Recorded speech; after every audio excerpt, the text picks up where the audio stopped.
Now,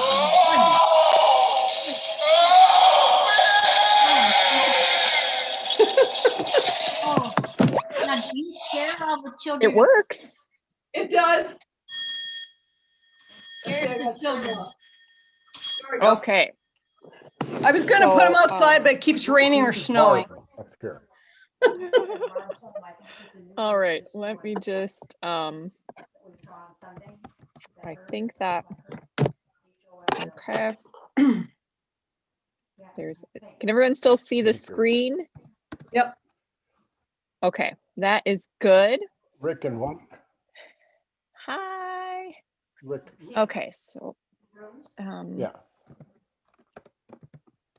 let me see. What I'm gonna do here in just a minute is I'm gonna mute us, but then you should be able to, like, there will come a time where everyone will be able to, you can offer your comments, and I'll explain how we'll do that. So then that way, between the meeting house and us, we don't all just, yell over each other or something. But I think it should work. I'll explain how we'll do that though. But just thanks so much for everyone who is here.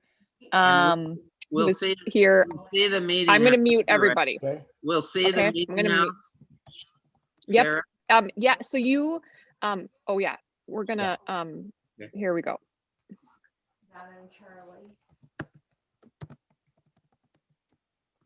All right, give me, What's her last name? Forget. And this is, what's his name? Jonathan. hey, I'm just gonna, let's see, mute. All right, let me see if there's anyone else. Ready to go for you. Okay, thanks.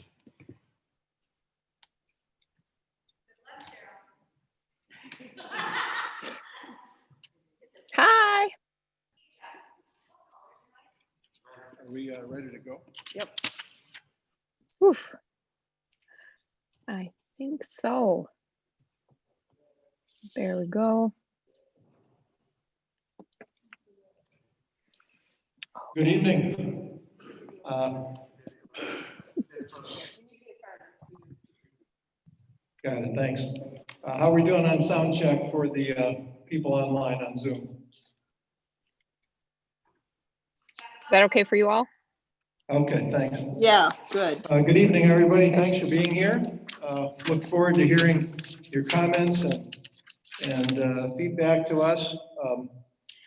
I'm John Seberg, I'm the moderator, and wanted to set the stage here if I could. I'm getting the mask down sign here. Gosh, that doesn't feel good.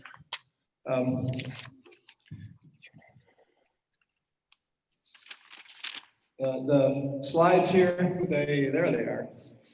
The first slide here, I think, is a familiar slide to each of you. What we're doing here today, this evening, is we're gathered to invite God's Spirit to guide us and to hear each other's thoughts regarding possibly changing our name. We're limiting this session to 90 minutes. Please stay focused on our topic, weighing whether to change our name from Colonial Church. We will be live streaming this session to YouTube, and it will be available for later viewing as well, and there on our website. A little bit of the backstory in terms of how did we come to be here tonight, and I don't think I need to go into huge detail here. There has been a societal shift over the last 20 years, creating a negative connotation to the word colonial and its different iterations. Our friends, our neighbors, Blacks, indigenous people, and quite honestly, a number of the younger white millennial type population, they have a different view of the word colonial than perhaps what those of us of a different era have.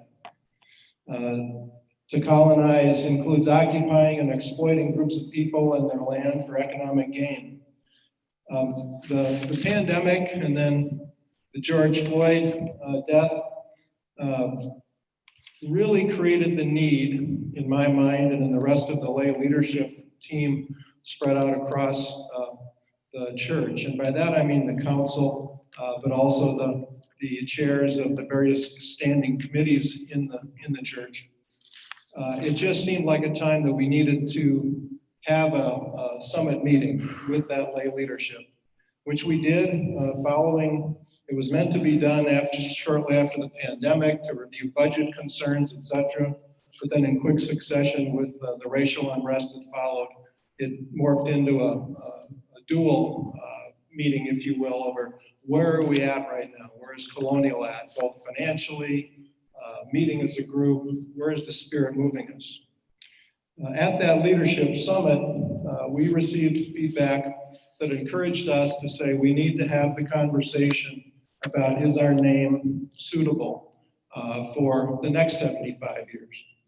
And it's certainly a topic that's engaged a lot of commentary from some of the people in the room and from others outside the room. But of course it's happening, we don't stand alone in terms of wondering what is the symbolic nature of our name. Civic organizations, other churches, businesses have all, in the wake of the racial unrest, have all had their own version of how are we going to characterize this for our organization. The change my. So in June, equipped with the the urging of the Lay Leadership Summit, the council voted on a motion to develop a task force.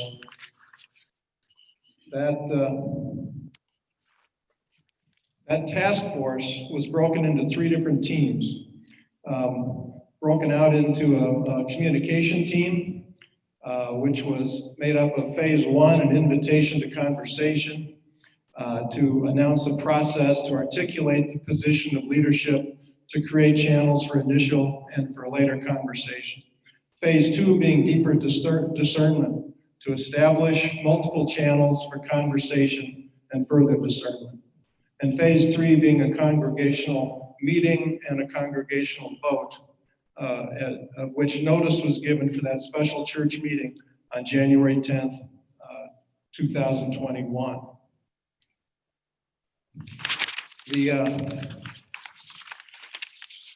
Next slide, please. Here's the council motion, and I will not read this word for word because it's on the screen for you, but it is made up of these. It will be on the next slide to show the 4th part, but number 1, to articulate the rationale behind the need for Colonial Church to change its name and communicate it to the congregation, mostly via a position paper, which has been published. The primary author on that being Christian Collins Wynn, but a team of other lay people surrounding him and offering input and feedback into that paper. Number 2, to build a process for robust congregational discussion. And Sarah, could you go back just for a second? And 3, to develop a list for no more than 3 potential new names that ultimately the congregation would vote on. As we spent some time in courtyard sessions and hearing feedback, one-on-one feedback, courtyard sessions and other, we amended the last and final part of this motion.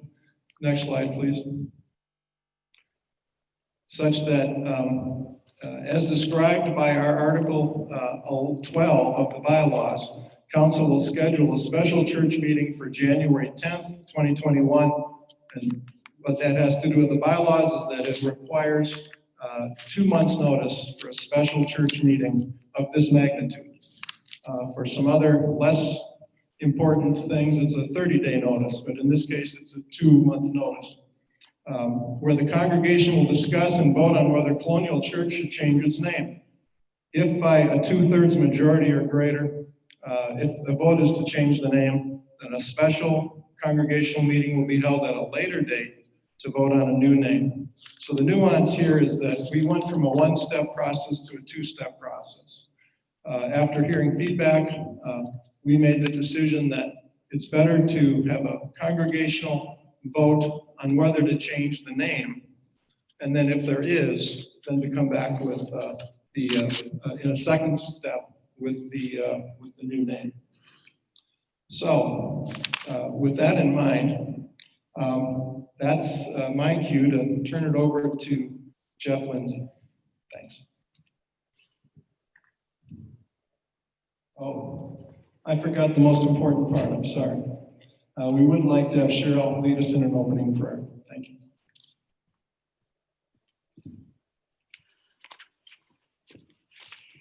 Will you pray with me? Gracious and merciful God, you have called us together as a community. As we strive to be good neighbors, loving others as we love you, be with us. As we seek to do justice, be with us. As we care for the widow and the disenfranchised, be with us. As we wrestle with the question before us tonight, we ask for open hearts and minds to listen to the Spirit in our midst. May we continue to seek your will in all that we do. In Jesus' precious and holy name we pray. Amen.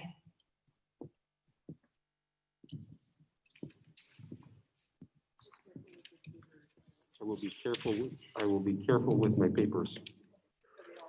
Well, this is a little intimidating because now on the screen, I'm seeing all the people that are on Zoom. This is good. I also want to add my welcome and thank you for taking the time to be here with us. There, how's that? Now I sound like I'm on the radio. 8 months ago, when I was voted in as the senior minister at Colonial Church, had I only known that 2 weeks later that we would be closed down in terms of the building, because of the pandemic, I don't know what I would have done on that day. I might have ran out of the building, I don't know. But the church is still thriving and church is still surviving. There's lots and lots of people that are showing up for our services, and they're showing up for our Bible studies. They're showing up for youth ministry. They're showing up for children's ministry. They're showing up for just times of fellowship. Our campus is being used in ways I don't know that it's ever been used.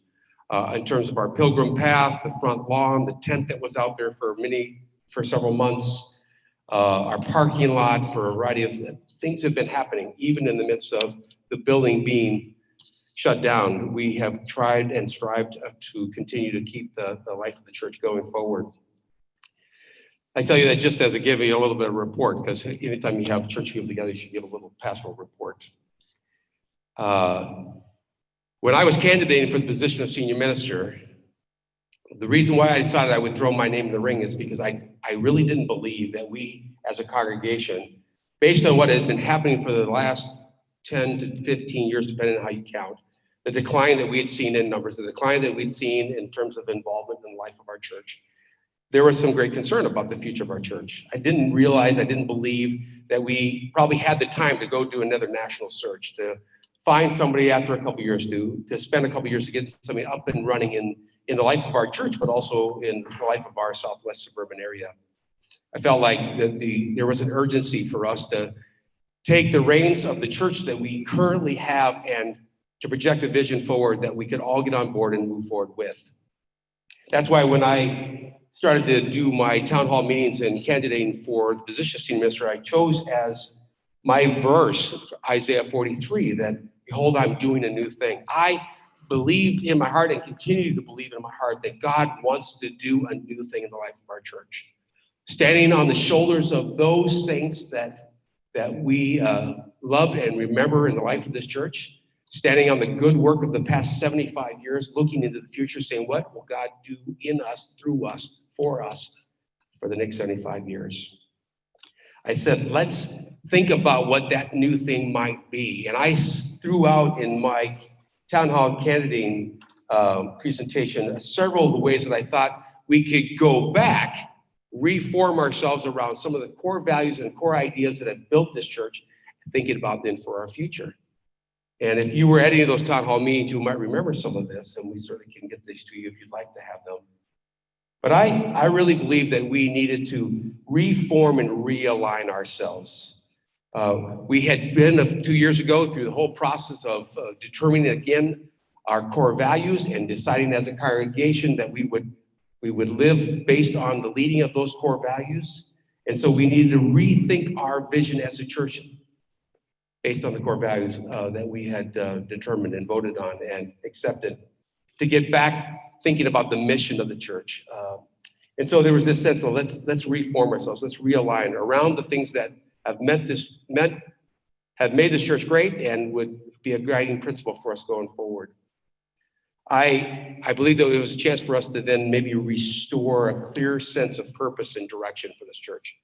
I think we have been operating as a church, we've had programs and things like that, but there hasn't been, I think, for some time, a real clear sense of where do we want to go? Are we still going to be formed around the vision of growing in Christ, which is an individual responsibility on us, and serving the world, to outside of our doors, to think missionally, to think evangelistically, to think about how we can begin to think about how this community, this church, this gift that God has given us could be a blessing to folks that are maybe even not even in Edina, but even outside of Edina. I thought it was time for us to think about revitalizing and realigning. There was this notion that said, taking a hard look at who we were as a congregation, realizing that we have a strong senior population in the life of this church, strong, who has led and guided this congregation for decades. We have a small middle-aged group in the life of this church, and then we have an emerging younger group of families and young people. But that middle group, that would be the group that the seniors would pass the baton or the torch to and say, you kind of have seen what we've been doing, you've been paying attention, now discerning where God's leading you, following the practices and the experiences you've had with us, carry the church forward. Well, we really don't have that strong a group. So what we really need to do, in my estimation, and the leadership of our church agreed, is that we got to figure out how do we re-enliven the group that we have.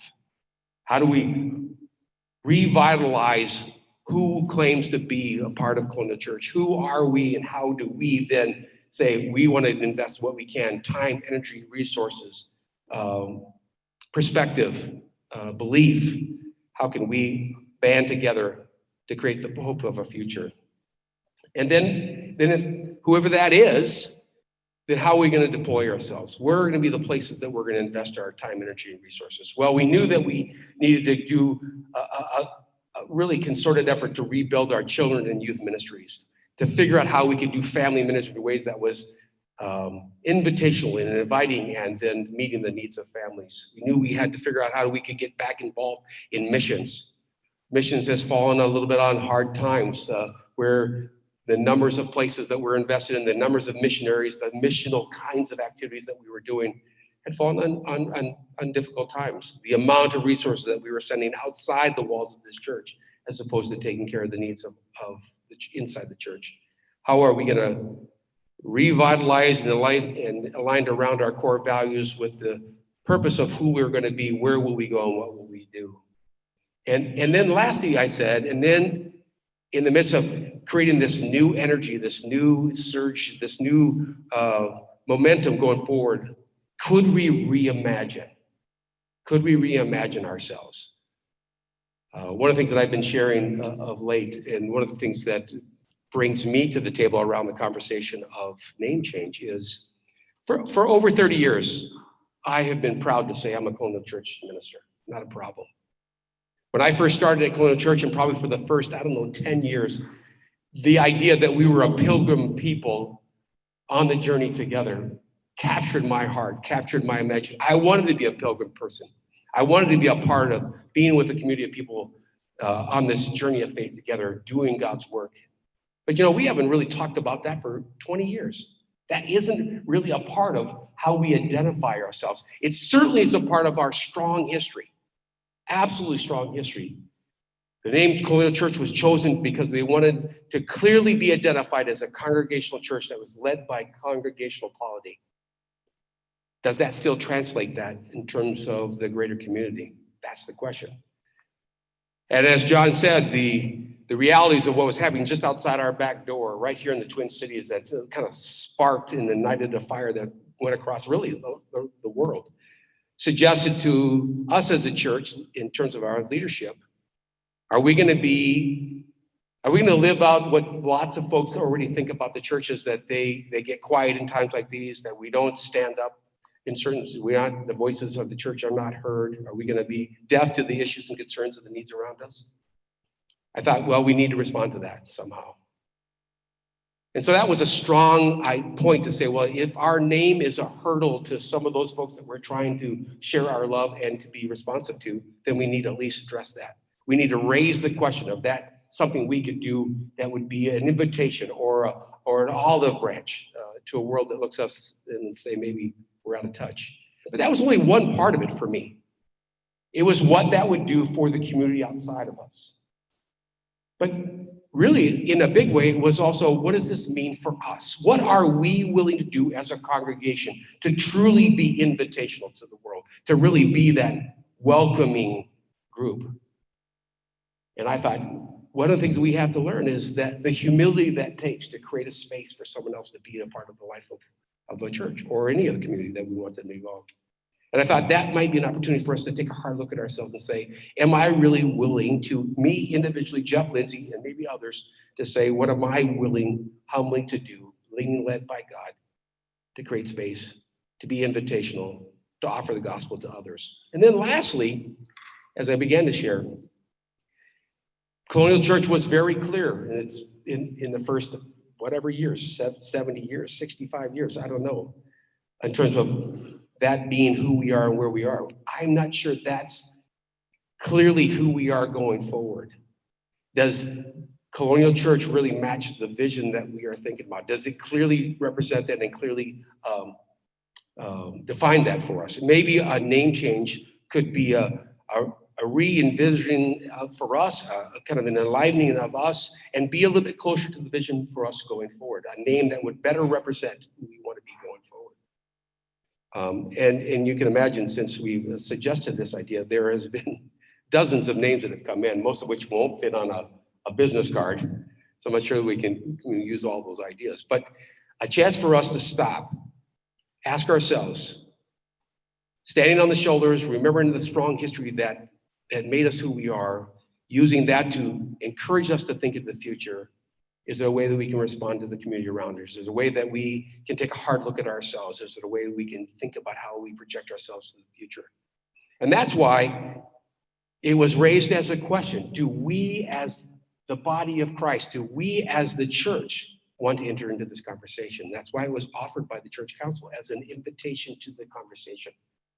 I know that that's not the way it was heard by many people. I understand that. I clearly get that. That's not the way it was meant to be. It was meant to be in this notion of the things that I candidate for being senior minister. Or is this one of those opportunities that we could use to capitalize, to create some energy for us to draw in, ask some more questions that to be sent out again to truly be the church? So I just wanted to share a few of those, remind you of kind of where I, as the leader, are trying to project this church. One of the things that I wanted you to know was just in terms of what this could look like going forward. And just remind you of some of the things that I had shared along the way. So I just wanted to put that on the table so that if you want to ask more questions of me during this time, that you would remember some of the things that I had shared in the past. So anyway, from there we will hear from Cheryl Southern again about the format for us as we think about the vote.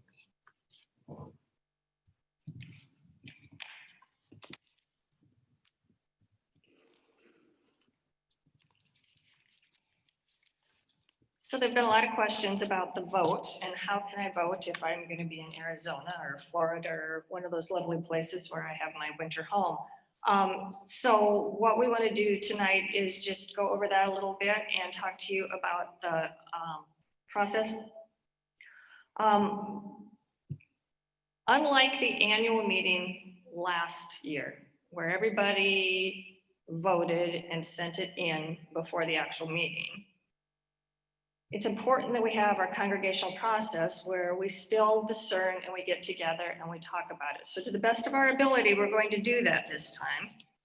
We plan on sending the ballots to you ahead of time, about 2 to 3 weeks beforehand, so that if you have changed residences during the holidays or whatever, the mail can catch up with you. You'll have your ballot in your hand. Don't do anything with it until our congregational meeting on the 10th, which we are going to hold, hopefully, God willing, depending on the pandemic, with as many people in the meeting house as possible and everybody else able to gather on Zoom.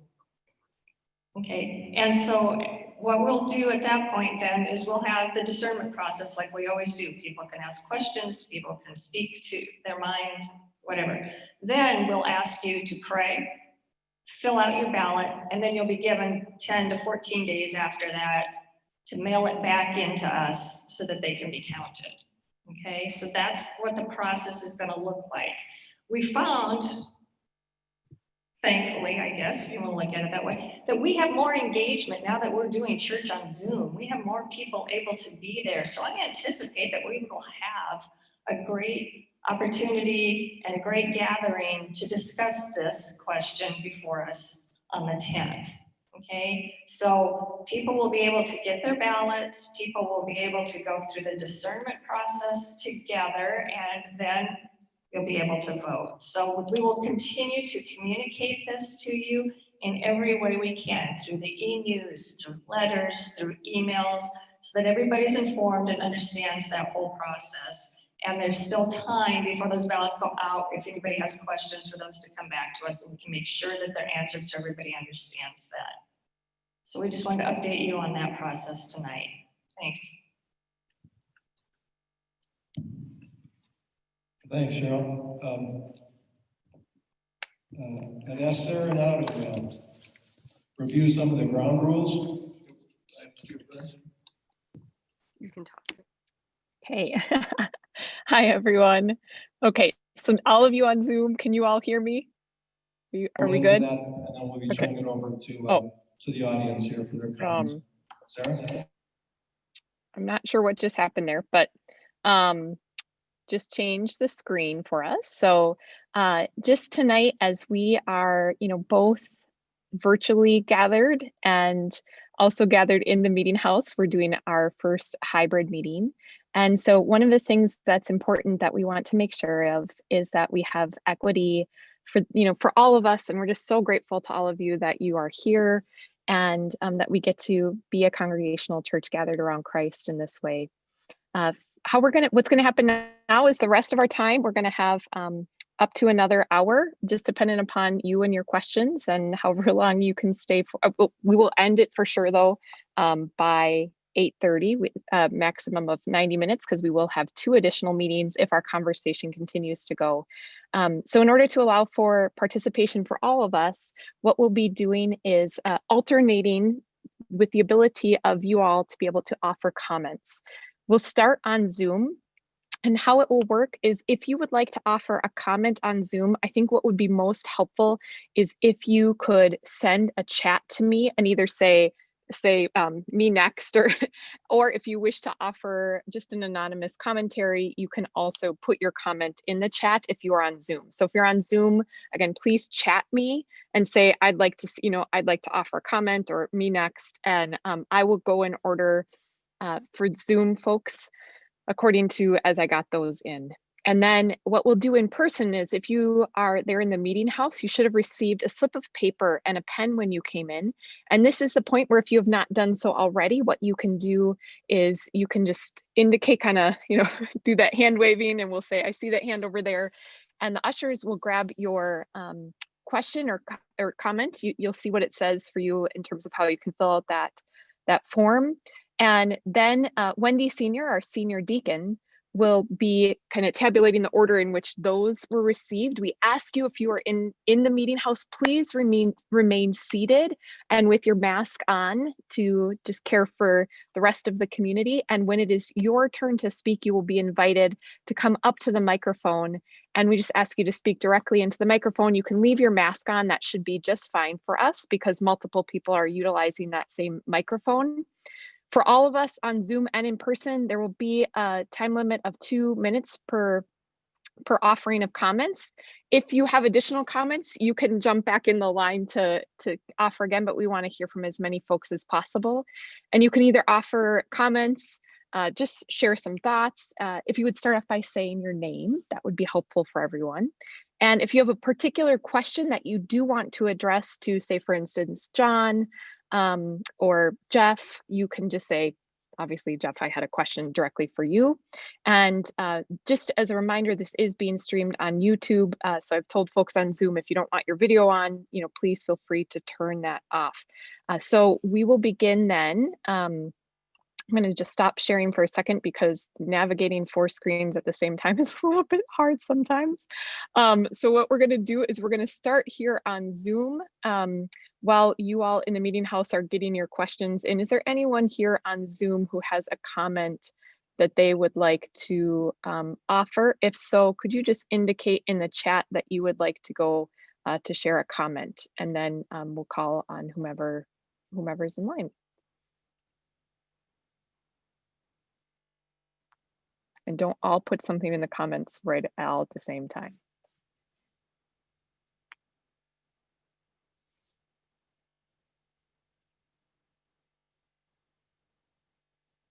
Okay.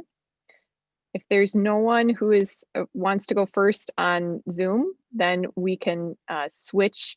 I'll pass it back to you in the meeting house if you have someone who would like to comment. And Zoom folks, feel free to put your comments or just say, Sarah.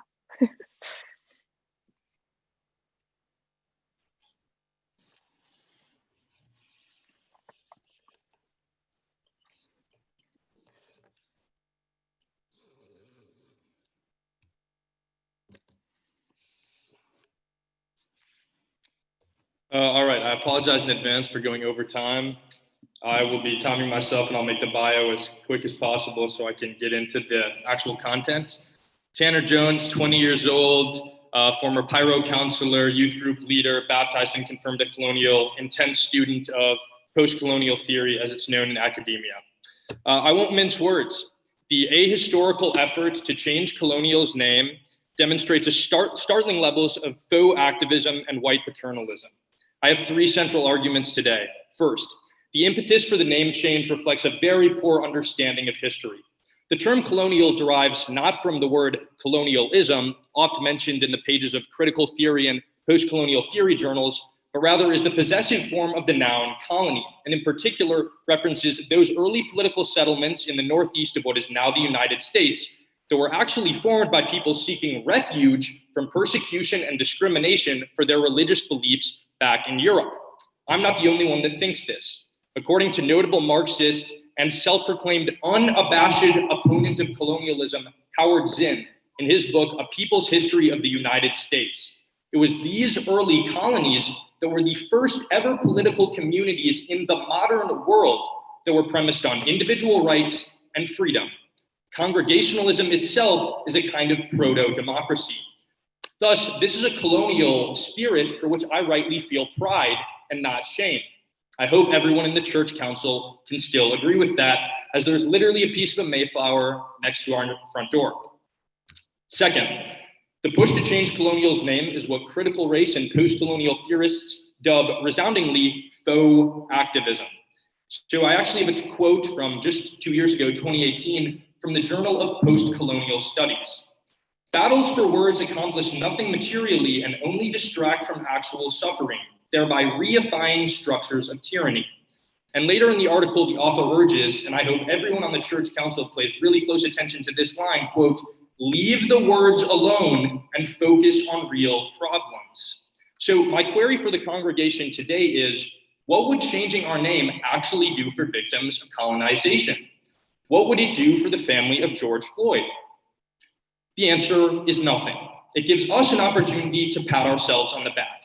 But actually, I shouldn't say it does nothing, because it does do something. It's counterproductive. And that's my third point. This is an example of what is known as white paternalism. So it's always important to look at the data. According to the most recent poll of this nature conducted by the New York Times and CBS across the nation, so it's a national poll, you find that about 24%, about 1/4 of Americans find, quote, that fights for linguistic social justice actually matter. They are overwhelmingly white. Now, when you ask people of color, it's a different story, as 79% of them, roughly 4 in every 5 people of color, find that fights for linguistic social justice are a major problem in American democracy today, with 66% of them, roughly 2 in every 3 people of color, dubbing what you're doing right now, either strongly agreeing or simply agreeing with the following statement, that it is condescending and paternalistic. Always prefer hard data based by statistically sound methodology over isolated anecdotes coming from white people speaking in theoreticals. So in conclusion, I'm sure many of you that are in, support of this change have shared your feelings with politically like-minded friends, perhaps griping about what you see as the backwards nature of colonial church. And I understand where you're coming from, because the archetype of the social justice activist is glorified in American society, and for good reason. But to pursue that archetype blindly, hoping to appear ethical and woke, without a thorough analysis of either, and creating a social justice issue when none actually exists, lacks due diligence and critical thinking. Listen to the actual victims of colonization before you make this change. In the famous words of Stephen Hawking, the true enemy of knowledge is not ignorance. It is the illusion of knowledge. Ignore illusory data and look at actual hard data and what the experts in this field actually think, in addition to our heritage. Luckily, there is still time to turn back. Thank you.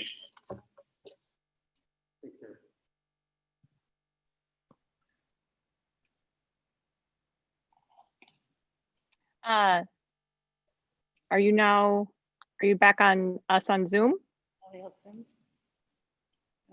Are we, okay, so then let's see, Paige would like to speak. So Paige, you have 2 minutes. And again, I'll ask everyone going forward to please respect the time limit. And if you are in person, please keep on your mask because multiple people need to use the same mic. Thank you. Go ahead, Paige. It's actually Rick that would like to. It's actually Rick that would like to. Oh, speak. Rick. Oh, sorry, you have your name together. All right, Rick, go ahead. For those who don't know, my name is Rick. I am a member of Colonial and have been for about a year. I'm new to Christianity. I am new to Colonial Church. I'm new to Minnesota and also to America. Growing up in Canada, we are educated a lot on the plight of Indigenous people. And I come at this with a lot of empathy for our Indigenous brothers and sisters. I work day to day. I have friends who are Indigenous. There's a hashtag floating around social media right now, which is called decolonize.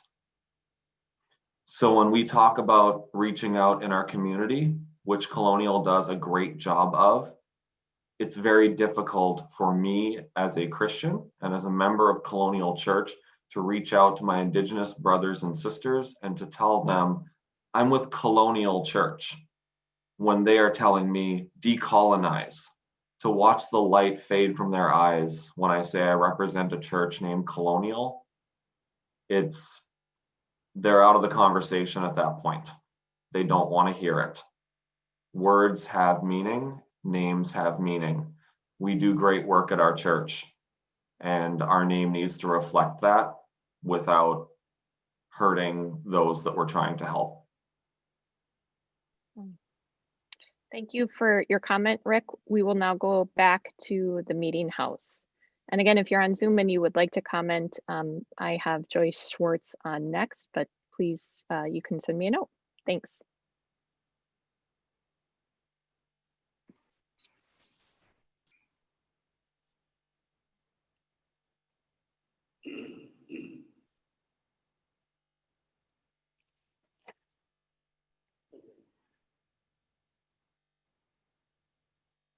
I do have to take this off. I do not speak well with this on.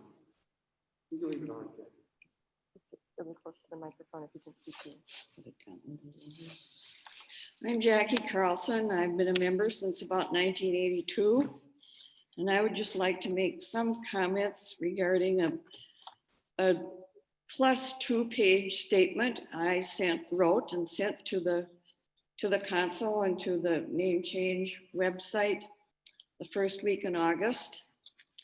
And you put a lot of our comments all together in a letter recently to, I don't know how many it all went to, maybe just people who wrote comments. And I got a message telling me that it was too much to print because I had requested printing my statement.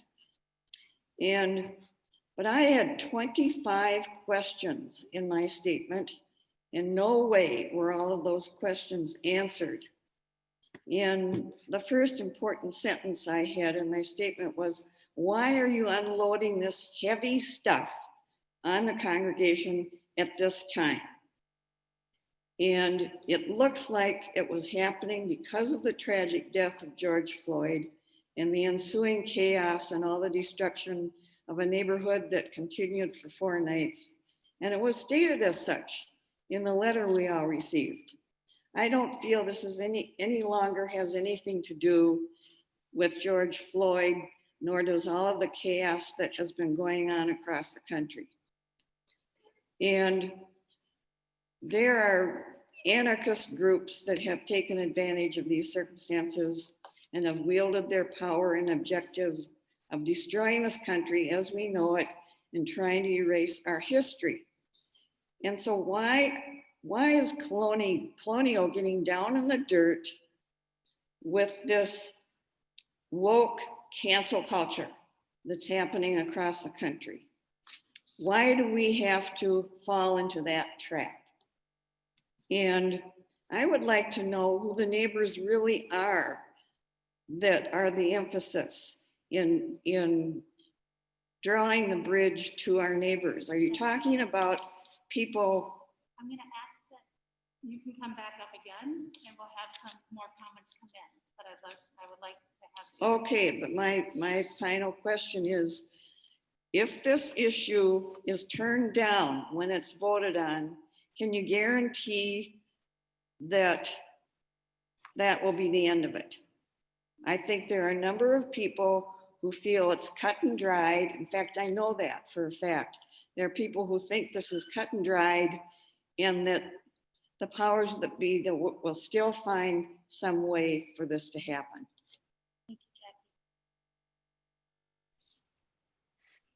Thank you.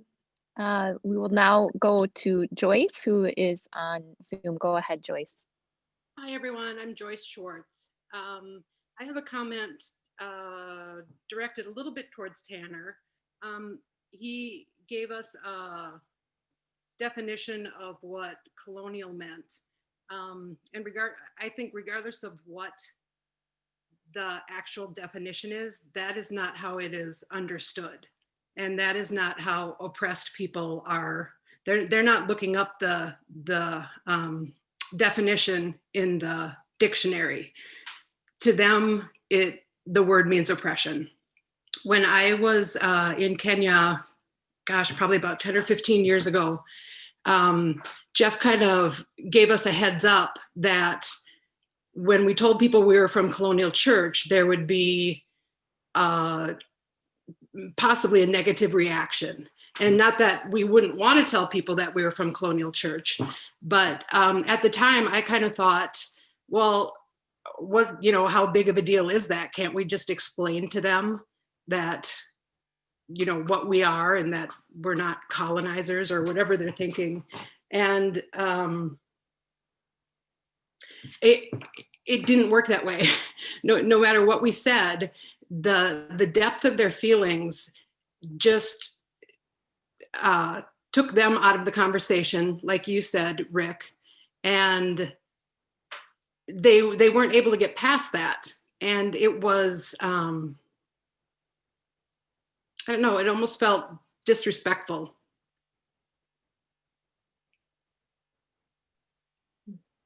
Thank you, Joyce. Did I interrupt you, or was that the end? No, that's the end for now. Okay, thank you, Joyce, for sharing. We'll go back to the meeting house.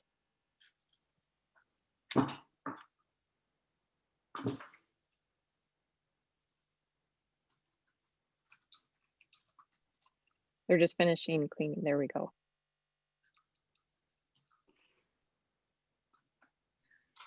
Hello, can you hear me? Okay. Feels weird talking with a mask on. Just get really close. Okay. I feel like I'm gonna hyperventilate. Oh no, don't hurt that. Okay, so I'm Shelby Wagner. I've been attending Colonial for 2.5 years now. I believe we should change the name. As some have commented, colonial has a negative connotation. As a Black biracial woman, I have been raised to understand all facets of history, American history, not just white history. And the term colonial does not have a great connotation or a positive experience for myself and for other people that I know. And as some have commented, certainly serves as a barrier. One thing that I think people are maybe not understanding is that there are people in this church in brown skin or in loving relationships with people in brown skin who feel like the name is negative. And this is not a matter of data. This is a matter of the heart and of feeling. And as a child of God, I cannot for 1 minute believe if I brought something to someone and said, this is breaking my heart and this is doing harm, and you say to me, you sit with that discomfort because I know better, because I have data, because I have a definition. It is harmful, it is a barrier. And I fully understand it has brought years of good memories for people. And I do not want to negate that or take that away. But there is a way to honor the past without shame and guilt, but also a way to look to the future. And if we want to do good and we want to welcome, I do believe a new name is a part of that.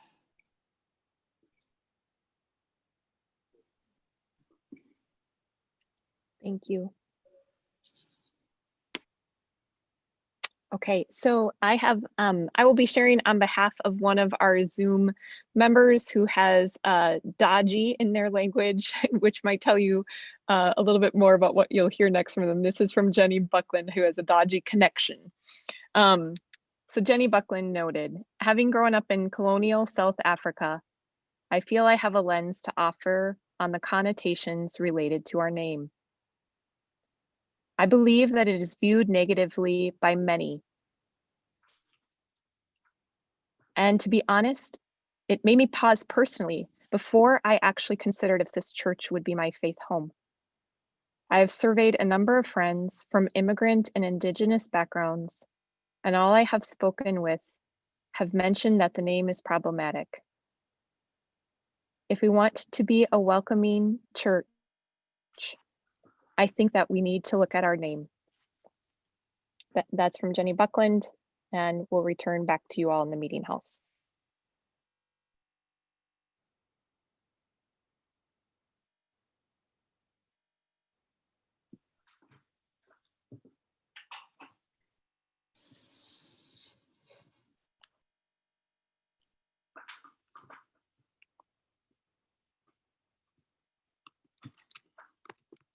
Can you leave your mask on when you talk? Can you leave your mask on when you talk in here? So that we I thought the others had taken theirs off. most prefer them to stay on so that we're sharing the mic. But you cleaned the mic. I think my voice projects much better without the mask.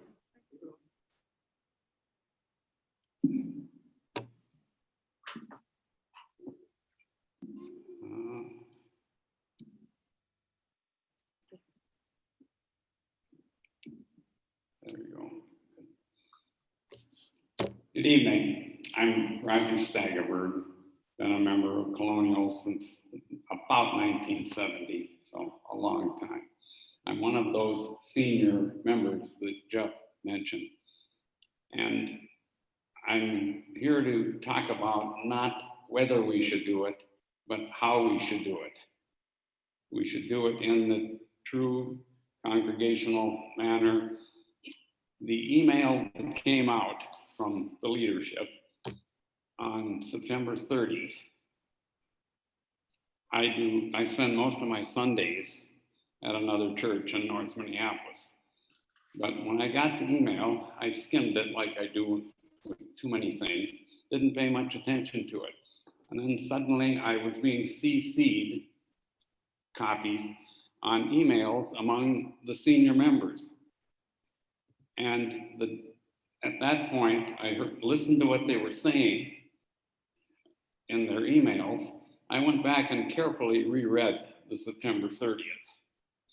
And I'm not suggesting for a minute that it was intended by those of you who put together that email, but it was received and read, unfortunately, as though the church council, the nice little council that I chaired myself for 3 years, had gotten together and decided we're going to change the name. Now let's set up a meeting on January 10 and rubber stamp that situation. That was read by these senior people as saying, well, the council did it, the membership doesn't really have anything to do with it, and we'll have that rubber stamp meeting when most of the senior members are in Florida and Arizona, like they've been for off and on for 25 years. So I started thinking about that. I did not write any emails. May I have a couple more minutes, please? You finish your point, then you can come back.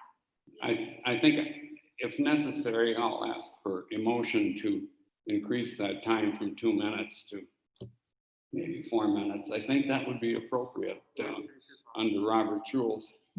So if necessary, I'll do that. If not, why don't you let me finish? So, having heard from several of these people, many of whom I respect and have known for years, I started thinking about what might be a step that we could take, the church could take, to make these people feel more included, want to stick with this church. My idea that I have shared with Jeff and John already is that take that offensive meeting date when none of the seniors are going to be in town, bump it out to something like March. This is a huge decision. Another 3, 4, 5 months is of no real significance. Bump it out to March. And then, interestingly enough, during that period of time, have either the council, I think it would be better if it came from outside consultants, suggest a name, and then prepare a little, we couldn't call it a ballot, but a little sheet to go mail to all members. Do you prefer ABC International that they came up with to Colonial Church? Click one or the other and mail it back. Thank you. If it doesn't work, do it a second time. And then we will have plenty of information when we get to the meeting in March. I respectfully suggest that that would be a perfect way to do it. And I think that it's wrong to try to book No. people that are here. No, This is the first time many of us have had an opportunity to really show up. It's only after the September 30th email came out that the magnitude of this change, it's a big change. It's almost like moving from Wooddale Avenue to Edina. Same concepts, sociological, physiological, financial. So, thank you. Thank you. Thank you. I will see if Holly, are you still on? I know Holly was juggling some bedtime. So Holly, are you still here right now? I'm here. Can you hear me? Okay, yep, go ahead. This is Holly Willis.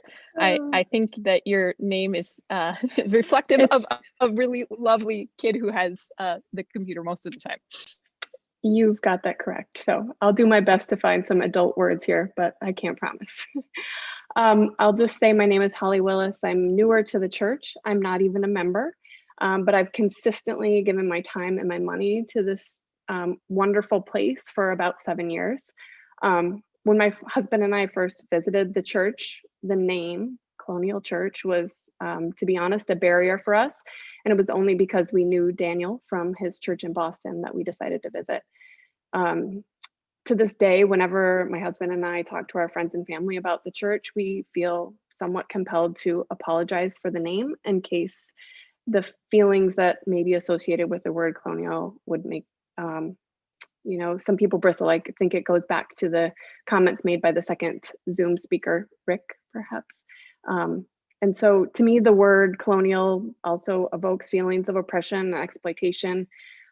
It carries a sense of exclusion rather than inclusion for me. And it's hard for me to have even a hint of those feelings connected with the church name, especially when we put that against the pillar of welcome, beloved. And I understand that the church name is really part of a legacy, and I mean absolutely no disrespect when I say I am for a name change. I don't mean to discount what Colonial has been or felt like for the people here for 50 plus years. And I understand that we should never just make a change because someone feels uncomfortable. But I don't see that in this situation. I see this conversation and hopefully down the road when the time is right, action to change the name is a more purposeful way to start healing, not just in Minneapolis, but in the world around us right now. And I think, yes, 2020 has brought a lot of things to the surface that may have been there for a long time. Like I said, 7 years ago, this word meant something to me that's felt a certain way. And today in 2020, it feels even more profound. Thank you. Thank you very much. All right, back to you in the meeting house.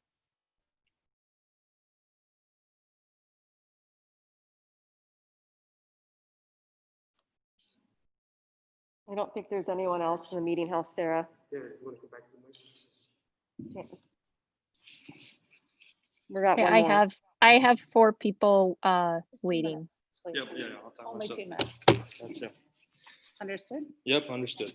Yeah, sorry I didn't wear my mask last time. That was a misunderstanding of the procedure. And I'm timing myself, so I'll be on time this time.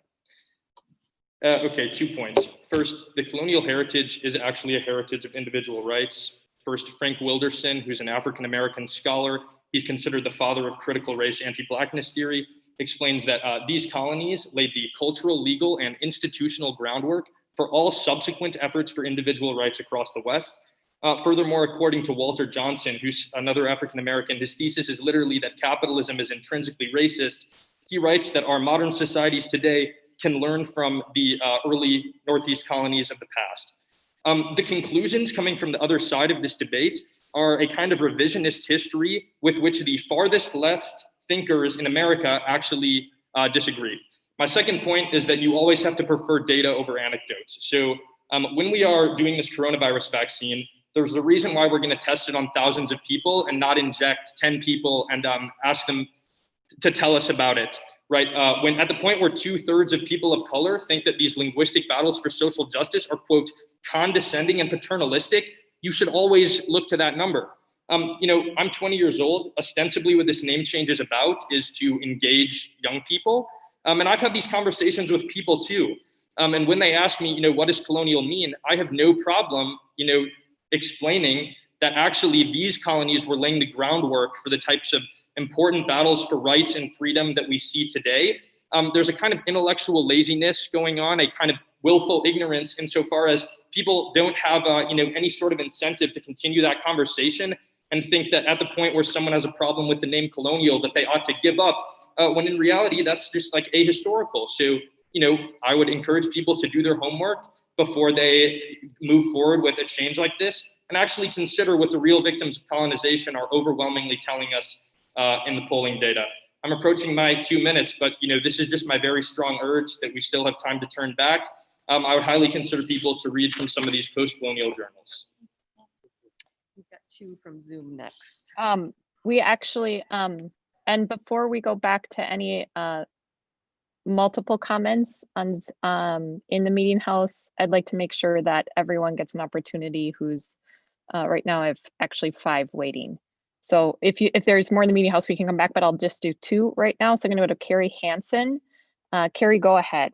And remember, Stina, we'll have you go, we'll check back with the meeting house. So you can go right after Carrie, Stina, and then we'll go back to the meeting house to see if they have anyone who's new who would like to offer a comment. Thanks so much. Go ahead, Carrie. I'm Carrie Hansen, and I have been a member since 1975. So that does put me in the category of an older member, and married by Arthur. My children were baptized at Colonial. My children were confirmed at Colonial. My children were married at Colonial, and my grandchildren, all 5 of them, have been baptized at Colonial. Just a little history. But no, I guess I am coming at it from just the feeling of my church. And Colonial, whatever you call it, I don't, whether it's Colonial or whatever it's come up with, it's still my church. It's my church. It's the people I love. It's there's the history I love, whether it's called Colonial or not. It's the ministers and the support that we've received. And to me, that doesn't change just because a name changes. It doesn't matter to me what it's called. I have to say I have no problem with changing the name whatsoever. It's my church and I just love it the way I love it, and it doesn't matter what it's called. That's all I have. Thank you, Carrie. Stina, or I don't know if Steve's on there, which one of you it is, but Stina or Steve? It's me, Stina. Yep. Yep. All right. So my name is Stina Bussman Jost. I have been a member here for, count them, 1, 2, 3, 4 days. And my perspective is very different than yours. So definitely not 1975. But I am actually a scholar of post-colonial theology. I'm a professor at Bethel University. I have been there for over a decade. I've published in post-colonial theology. So my perspective here is going to be a bit different. I'm very new here.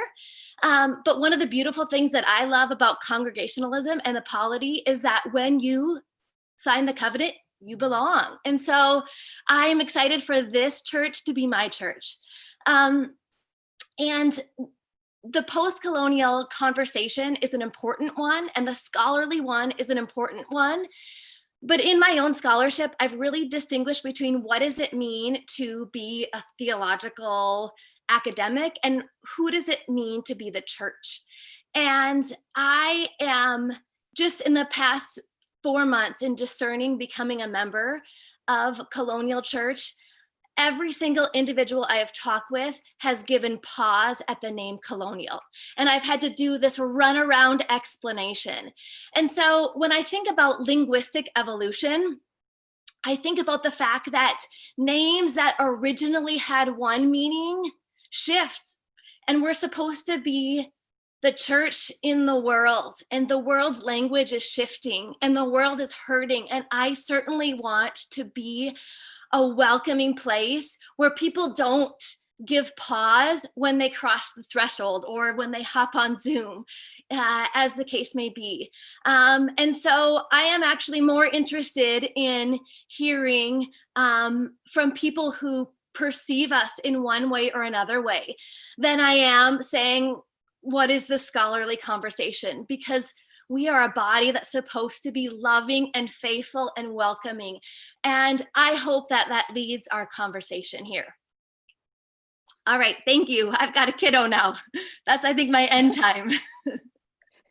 Thank you very much. For you in the meeting house, are there others who have submitted comments who've not yet had the opportunity to share?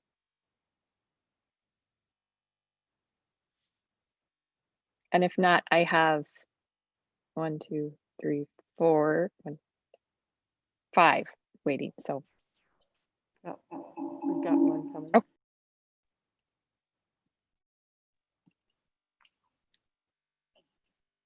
Can we take these off? Yeah, I think it's probably there. Hi, I'm Judy Colby, my husband Bill Colby. We've been members of Colonial. Again, we kind of rank in that older group, 48 years.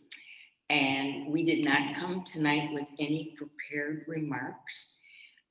We came to listen. We came to learn. And at the end of the day, we came to share some of our views. I was just trying to put a few things together here. We love Colonial, and we've been privileged to be part of lots of committees and groups and boards and whatever. And we want it to be a warm and welcoming place. And again, we want to have an open mind. But I think we have come and visited with Jeff for a couple of hours with the Bergmans. We came to one of the group on the patio, and John, you were there, and Elgin and Jeff. And so it's no secret that we have been against a name change. And again, we came to listen and to learn, but we have been against it for many reasons. But tonight, I think it's paramount that we stop and think, if we're considering a name change, what's the rush? Why in the middle of a pandemic, when we're going to have to be sending out ballots and trying to get, you know, the snowbirds will be gone, and try to get people together in January to make a decision as important as this? What is the difference? As Roger said, what's the difference? 4 or 5 months. Let's approach this with thought and prayer and togetherness. The church has become very divisive over this issue, as some of you may be aware, or some of you may not be aware. But I just think that I want to be one. I love this church. Carrie, you said it all. It's our church. But right now, it feels very divisive, and it just doesn't feel right. I would just second that. I'm Bill Colby, by the way. And I would just say that I am not in favor of the name change, partially because I'm a traditionalist and I go back a long ways with this place.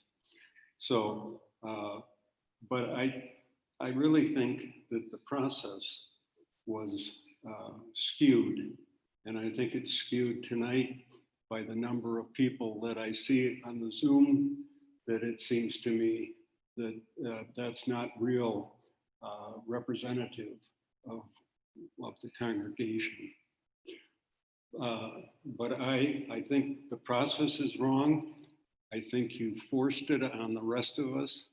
As I told Jeff at the first time we met out in the Commons out here in the courtyard, that this was, I didn't like the way it was presented, and I still don't like the way it's being presented.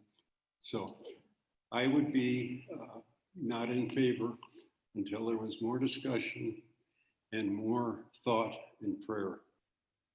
I'd also like to add that, thank you, Tanner. I think we got a good lesson in basic rules and law and learned a lot. Thank you. Anyway, thank you all. I have 5 people who are waiting.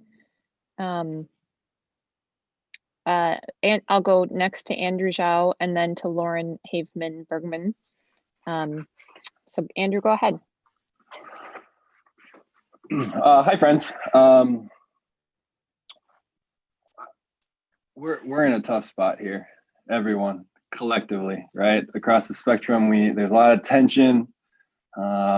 People feel like the folks who don't agree with them don't see them, don't appreciate them. And so I definitely want to start by saying, you know I'm the new guy. I've only been on staff for since March. And something I've heard folks say when we started this process back in April, May, or June, or whatever it was, just the idea that if we want to change the name, that has no judgment on the church and the work that it's done. It's why I'm here. 75 years of amazing work that Colonial has done in this community, the rich history, the people. So I definitely want to ground what I'm saying with that. I think what we're ultimately discussing here is multiple experiences of people. I am not a theologian. I am not a scholar. I'm not a poll giver or anything like that. I don't dive in the numbers. I just, all my strengths are relational, honestly, almost to a fault, where I try to surround myself with people who are better at the other strategic academic stuff. I care a lot about communities and people and their stories. ever since I interned at Colonial 8 years ago with Brian Jones and Nicole Lindsay at the time. I'm not an Edina guy. I didn't grow up in Edina. I've been in the Twin Cities for about 10 years. And at the time of my internship, I also worked at a church in St. Paul. And almost unanimously, there was concern over the name. You know, the folks in St. Paul, a majority of them that I knew didn't know the folks at Colonial. And so they have no gauge of like, oh, that's a really wonderful community, right? You don't know that unless you enter the community. And so the name was immediately. You have 15 seconds left. Thank you. So the name was a barrier. Even now, I'm tasked as the Minister of Emerging Generations to care for who we have and to really embrace Welcome Beloved. And I'll tell you, just about everyone I know, whether it's young families, folks that maybe have disenfranchised by the church in their 30s and 40s, almost unanimously, I would say 95% of my networks where we talk about it, the name is a problem. And I want them to know the people, and the name is an issue. And the reason we're rushing is because it's the momentum, right? When they heard that we were thinking about this, they were excited. And the longer we wait, the more they think that we don't care about welcoming other people. Thanks. Thank you. Thank you. I'll go next to Lauren. Lauren, are you still on here? I am. Go ahead. I'm Lauren Haveman. I've been a member for about 12 years now. My husband and I both attend. We're parents of 3 little kids. And to echo what I've certainly heard tonight, the name was and has been and continues to be a barrier for me. As a mom raising kids, as a friend to others and inviting others to church, I have constantly apologized for our name. I have watched people's faces kind of go into shock of what? And I have certainly lost people who I wanted to invite to our church who have said, I can't, like that's an obstacle I can't overcome, which has really caused me to pray and think a lot about it. And I think all of us come to this with feelings and emotions and hearts that are strong, but I'm hoping to get away from that and instead focus on the fact that we are a people who love and follow Christ and kind of want to turn to what God says. And in my prayers over the week, he's really placed on my heart 2 different verses. One, well, a few, but one is from First Corinthians, but also from Romans, the idea of if something that we're doing as believers cause others to stumble, we need to stop and we need to change. And it was written in the context of meat and drinking wine, but I think that that is a much broader thing. And if the name of our church is keeping people from knowing God and knowing people from knowing his love and his mercy and the amazingness that is Christ, that's a problem. And I think similar to that is kind of in my study right now of the Old Testament and talking about like sacrifice. And because of Christ, we don't do that anymore. But the idea of what sacrifices do we have and can we give, which brought me to John chapter 15 or verse 13, which is greater love has no one than this, that he would lay down his life for his friends. And I've always read that it's like, yep, Jesus, he did that.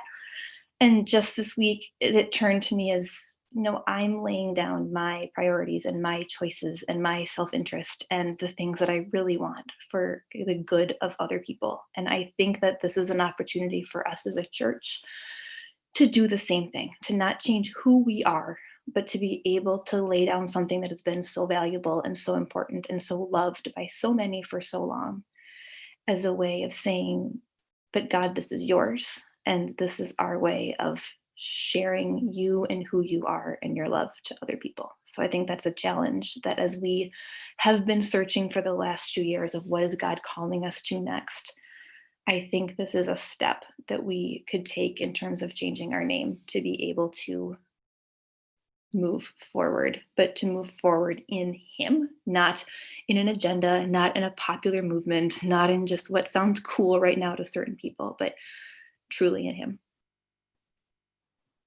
Thank you. Thanks. We'll go back to you all in the meeting house. I do have, I think, 3 folks waiting right now, but if you have some folks who haven't yet been able to speak in the meeting house, we'll go to you.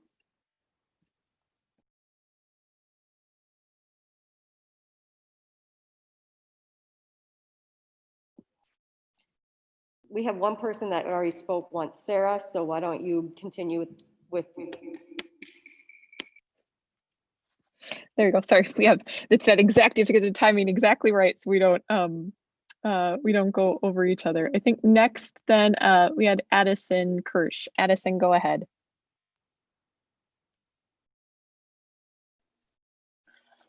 Hi, everyone. My name is Addison, and for those of you who don't know me, I am a new member of the church. I'm on church council. I was also elected to represent the youth along with Elise and Josh on the name change committee this summer. My family's been a part of this church since we moved from Wooddale to Edina. I was baptized. Every single milestone of my faith has happened in that very meeting house and holds a very special place in my heart. And as someone who did leave the church for a period of time when I was in high school, because not only the name, but me wrestling with my faith, this name needs to change. And it's been a really hard, conversation to have, especially with some of my own family members who weren't completely pro at first.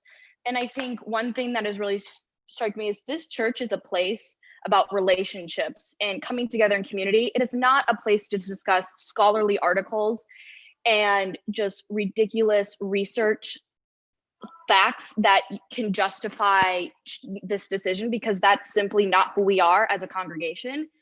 And I'm speaking on behalf of the youth, and I've been incredibly involved, and I think it's somewhat frustrating to see people who are not involved at all in the youth program, haven't been for a very long time, try and speak their mind on this issue when it's clearly just not, they don't know what's going on. They haven't sat at the bonfire outside and got to know everyone and just simply be here and get to know who is there. And I think the other thing is, we all think we're truly embracing Welcome Beloved. We really aren't. Like, if the public is still concerned with the fact that our name is Colonial, that people don't feel welcome in the church, I have friends that I've met through Colonial who do not feel welcome because of who they are as a person, because of their sexuality. And I think that is it's incorrect. And if you think about it, I was talking to Sarah about this the other day. God tells us to love our neighbor. If we don't change this name, we are not loving our neighbor, and we're literally going against everything that this church stands for. And so, again, if any of you who are having a difficult time, trying to rationalize this decision, please feel free to reach out to me. I'm more than willing to talk to anyone based on the youth perspective and kind of seeing where we are coming from, because, this decision it's about the future of this church, and we are the future of this church. And if these needs aren't met, this church is going to have no future. So thank you so much to everyone who came out tonight and to just kind of discuss this. And I'm really excited to see what happens moving forward. Thanks, Addison. We had Jim Silburn waiting. Jim Silburn, if you want to go ahead and unmute yourself. Thanks, Sarah. My wife, Sarah, and I, we've been members here at Colonial Church for about 13 years. We're perhaps kind of a small minority of people that kind of swam the other way. We were members at CPC before we joined Colonial Church, and we ended up finding a much more welcoming home here. We came to Colonial Church because our good friends Jen and Todd Myers were members here, and it was this community that embraced us, embraced our family, and we just came to love. And Carrie Hansen, your comments are ringing loudly in my ears about the way our children have grown in this church, the way our family has grown in this church, the way we've come to love this community. So I want everyone to hear that so that they can also hear what I'm about to say, which is we are strongly in the pro name change camp. We feel this name change is necessary and is way overdue. And that's, I think, one thing I wanted to speak into. This is not a new issue. This did not just come up in the wake of George Floyd's murder. It did not just come up during COVID. I was part of a very significant professionally led consulting engagement with the church in a visioning process 3 years ago. Daniel had significantly prepared our entire body for name change at that point. We thought name change was going to be an outcome of that.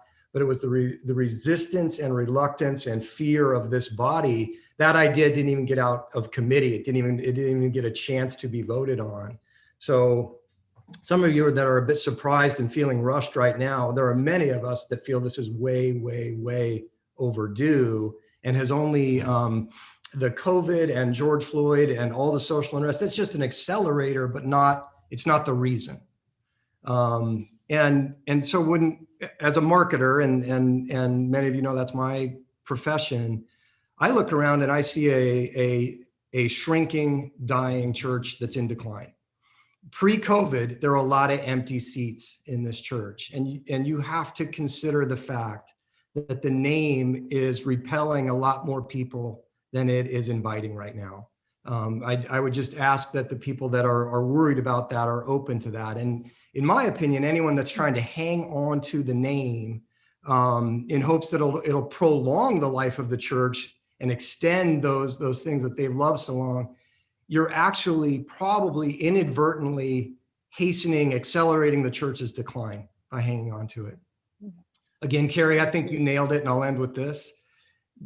Colonial is not the name of this church. This church is Jesus' church, and it always has been, it always will be. It could be that under other names and welcome a lot more people. So I'll stop there. Thank you. Thank you, Jim. We'll go back to the meeting house. Is there anyone who hasn't had an opportunity in the meeting house who'd like to speak?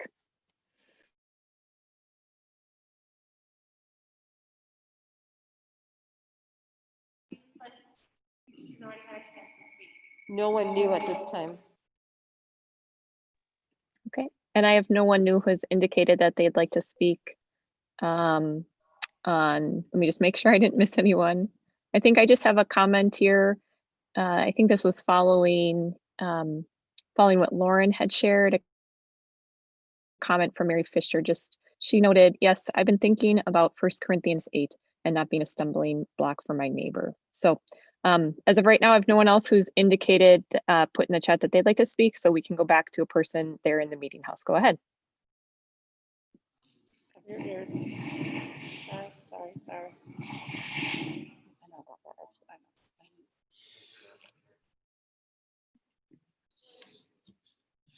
Yes, ma'am.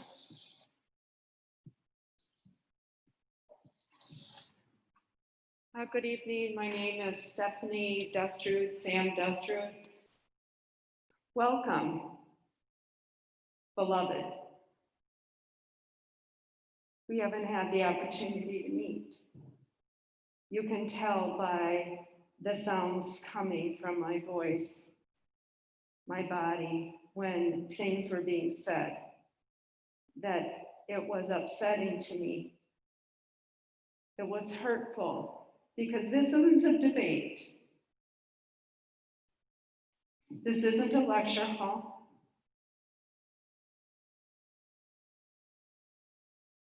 This is where we've decided our faith lives. I don't know why you're against the name change. I wasn't in Jeff's office. I haven't called Jeff and said, Jeff, who's against it? I want to know. I'm curious why you don't want the name changed. I've heard process. If you're upset with the process, that's different. Friends.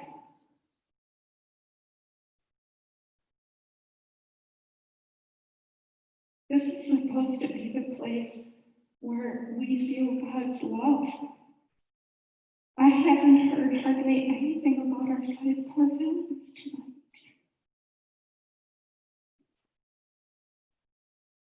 I came to this church because one of my husband's best friends, Rick, helped me and said, you've got to come. Dave and I were looking for our church home. You all know Dave. Everyone knows Dave.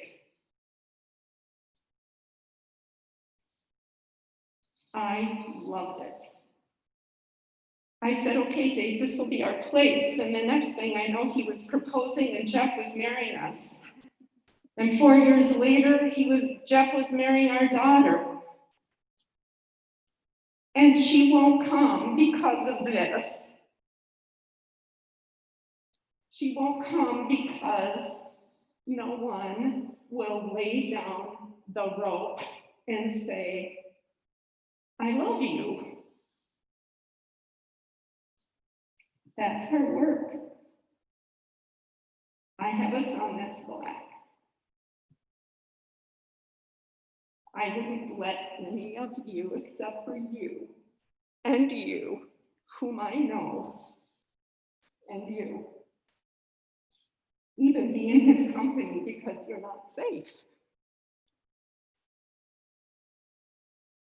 Because of what you shared tonight.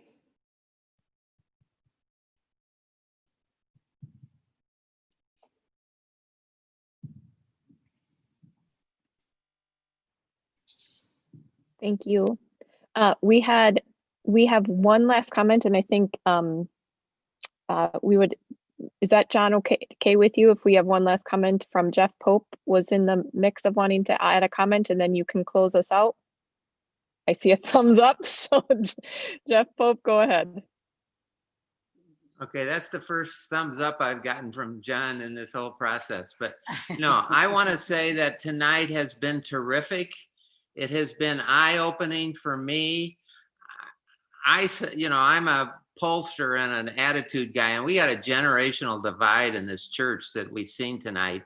And a lot of young people have spoken that I don't normally come into contact with. And they have attitudes about this name and the name change that I'm just have not been aware of. And they feel very strongly about it. And so it's been eye-opening for me. So I would say, let's go ahead with this. Anyway, let's go ahead with it. Let's make sure that the process doesn't end up being destructive and divisive. I think it has that potential, but I've just really appreciated tonight, and it's been eye-opening all around. That's all. Thank you for your comments. We will now go back for the closing to John, and then Wendy Senior will close us out in prayer. So go ahead, John Seberg. I will again share my screen with all of us, so hang on one second. Two more people, 2 minutes each to comment and then wrap up.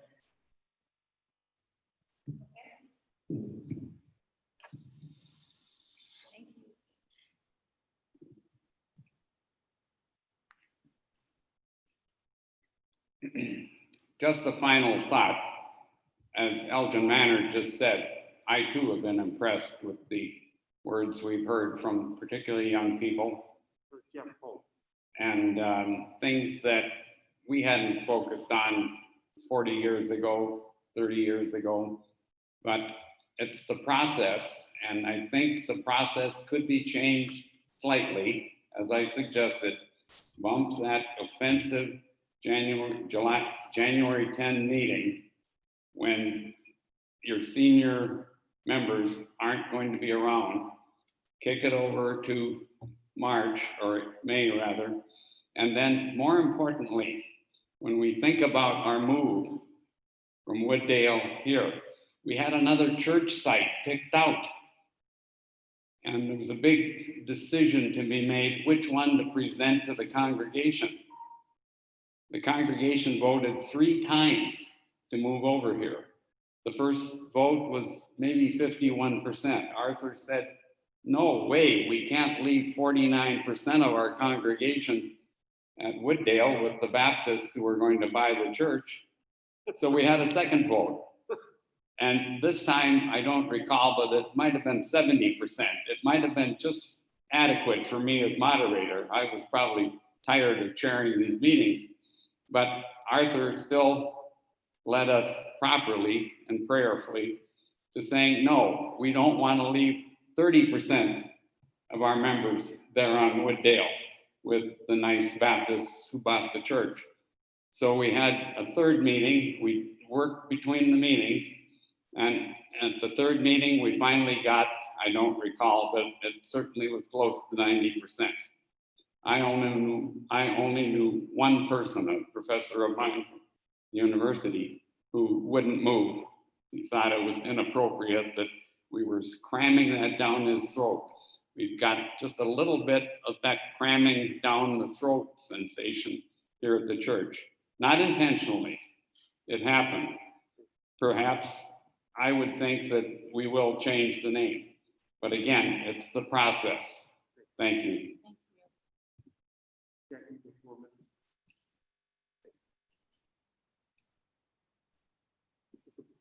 This will be our last one. Cover your ears. Sorry. Here we go, Jackie. It'll be 2 minutes. I didn't really have a chance before to explain why it's distasteful to me to change the name of the church. And timing has a lot to do with that. Oh, timing has a lot to do with that. And this country has gone through one crisis after another since last spring. This church has gone through crises in the past that have not been comfortable, and I have lived through that. And I'm saying, why are you inviting us to go through another crisis at this time? And it seems to me the number one priority should be to reopen the church and to nurture the suburban flock you have presently. And are you concerned about losing some people? Are you concerned about keeping all of the staff? And who are the neighbors you're talking about? Can you be more specific about that? Is it people living on Tracy Avenue in either direction? Is it people living over here at the Waters? Are there really neighbors who can't stand the name of this church? See, I think this is all far-fetched. And I've looked in the dictionary to see there's a separate dictionary entry for colonialism. And I think that this would never occur to the average person. And I would bet that it hasn't occurred to many members of this church until this all came up this summer. I just think it's the wrong time to do this. This church, this 75-year-old church, is steeped in colonialism, as meaning just New England congregational tradition, and is unique. And I'm assuming that people have joined this church because they like this tradition. And we have a unique Thanksgiving service patterned after the authentic worship of the Pilgrims. This service has been covered by local TV stations more than once. The church is well known as Colonial Church of Edina, and I see no reason to change the name.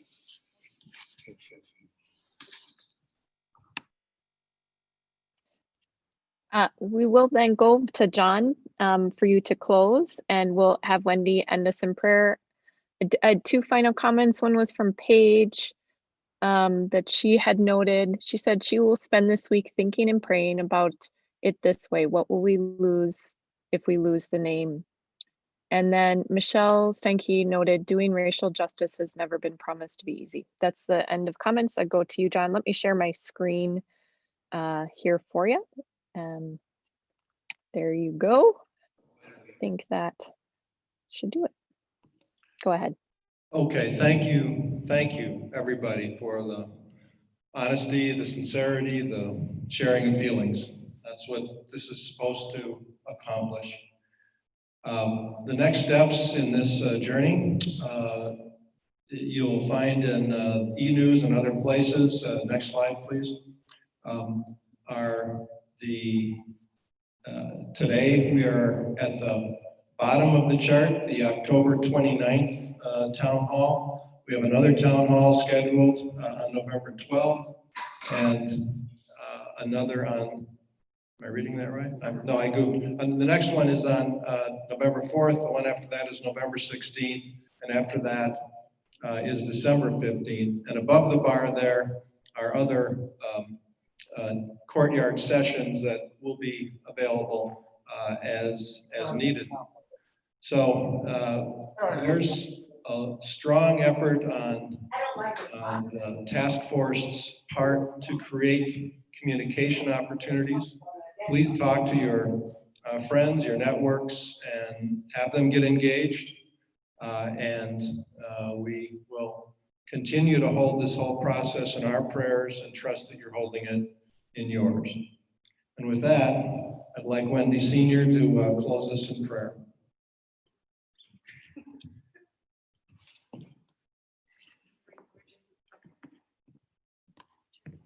Okay, I'll do that too. All right, how's that? All right. Dear God, thank you for each person who came here tonight, whether it was on Zoom, whether it was here in the meeting house. Thank you for our passion. Thank you for our love for you. Thank you for letting us have the opportunity to be honest and to be open. Lord, hold us in your arms. Know that this was not an easy night, but we know that you will be there to guide us through this process, and you will show us the way. In your name we pray, amen.